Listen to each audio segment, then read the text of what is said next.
দাঁড়িয়ে আছি রংপুর জেলা পীরগাছা উপজেলার ঐতিহ্যবাহী বড়দরগার গরু ছাগলের হাটে। আপনারা জানেন আর 2 দিন পরে পবিত্র ঈদুল আজহা। এই ঈদুল আজহা উপলক্ষে জমে উঠেছে কোরবানির পশুর হাট। মুসলমানদের প্রধান ধর্মীয় ঈদুল ফিতর ও ঈদুল আজহা। ঈদুল আজহা ধর্মীয় প্রাণ মুসলিমদের তাদের সাধ্য মতে পশু ক্রয় করেন, পশু কোরবানি করেন। আমি আজ এই হাটে যদি পশুগুলো দেখাতে পারি, কোরবানির সামনে রেখে বিভিন্ন জায়গায় থেকে ক্রেতা বিক্রেতা সমন্বয়ে জমে উঠেছে পশুর হাট। আমি এখানকার যে ইজারদার রয়েছেন তার সঙ্গে কথা বলে জানতে পেরেছি যে বিভিন্ন জায়গা থেকে ক্রেতা বিক্রেতা সমন্বয়ে জমে উঠেছে এই কোরবানির হাট। এই হাটে বিভিন্ন ছোট গরু, বড় গরু, মাঝারি গরু রয়েছে। মাঝারি গরুগুলো বিক্রি হচ্ছে 70 থেকে 1 লাখের মধ্যে, মাঝারি গরুগুলো 1 লাখ থেকে 1.5 লাখের মধ্যে। বড় গরু যেগুলো রয়েছে এগুলো বিক্রি হচ্ছে মূলত 2.5 থেকে 3 লাখ টাকার মধ্যে। আপনাদেরকে একটু ক্রেতাদের সমাগমে দেখাতে পারি এই বড়দরগার হাট ক্রেতাদের সমন্বয়ে যে জমে উঠেছে তা দেখানোর চেষ্টা করতেছি। একজন ক্রেতার সঙ্গে কথা বলবো, বাজার দর কিরকম উনি মনে করতেছেন। ভাই, পবিত্র ঈদুল আজহা উপলক্ষে আপনি যে গরু ক্রয় করতে আসছেন, বাজার কিরকম আছে? মোটামুটি বাজার খারাপ না, আবার মনে করেন যে ভালোই আছে, মানে হাতের নাগালে কেনার সাধ্যের মধ্যেই আছে।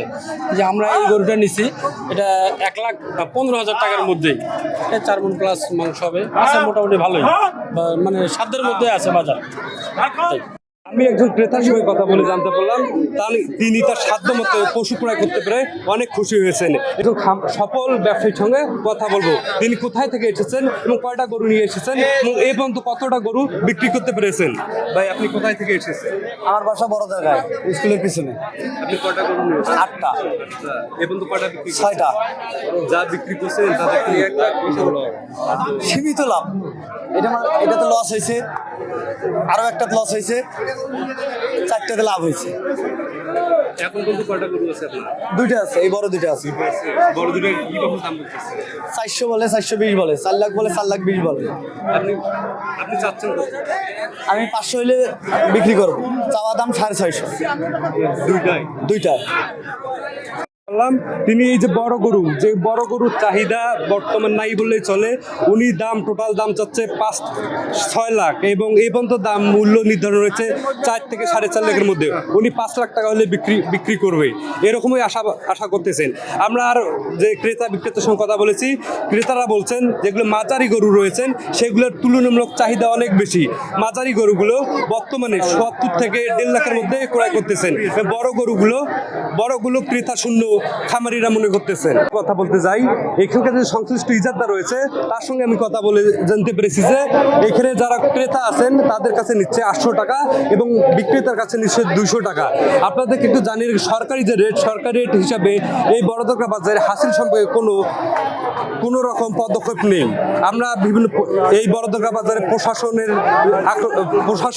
প্রশাসন রয়েছেন, মাহিদুল মেট্রোপলিটন পুলিশ এখানে টহল দিচ্ছেন এবং প্রশাসনিক সার্বক্ষণিক ব্যবস্থা গ্রহণ করতেছেন এবং এই বাজার কোনো প্রকার যাতে কোনো রকম মলম পার্টি প্রবেশ করতে না পারে সেরকম ব্যবস্থা রয়েছেন। আপনারা ইতিপূর্বেই দেখেছেন কিছুদিন পূর্বে রংপুর মহানগরীতে মলম পার্টির খপ্পর বিভিন্ন হোটেলে অভিযান চালিয়ে মলম পার্টির 8 জন গ্রেপ্তার করা হয়েছে। মাহিদুল মেট্রোপলিটন এগুলোকে অনেক সজাগ গ্রহণ করেছেন। ওনারা অনেকজন এসেছেন এবং বাজার মনিটরিং ব্যবস্থা করতেছেন এবং বাজারে কোনো রকম বিশৃঙ্খলা সৃষ্টি না হয় সেরকম উদ্যোগ নিয়েছেন। এই হাটের নিরাপত্তার জন্য আমরা থানা পুলিশ এবং পাশাপাশি ডিবি পুলিশ তার পাশে সেনাবাহিনী টহল অব্যাহত আছে, যাতে কোনো পকেটমার বা মলম পার্টি কারো কোনো ক্ষতি করে টাকা পয়সা বা অন্য কিছু ছিনিয়ে নিতে না পারে তার জন্য আমরা তৎপর আছি এবং হাট শেষ হওয়া পর্যন্ত আমাদের এই নিরাপত্তা ব্যবস্থা জোরদার থাকবে। থানার যিনি ওসির দায়িত্বে রয়েছেন তিনি প্রশাসনিক দিক থেকে এই বড়দরগা হাট পর্যবেক্ষণে রয়েছে। এই ছিল আমার কাছে বড়দরগা হাটের ছাগলের হাটের সর্বশেষ অবস্থা। মনোহর হোসেন সুজন, পীরগাছা, রংপুর।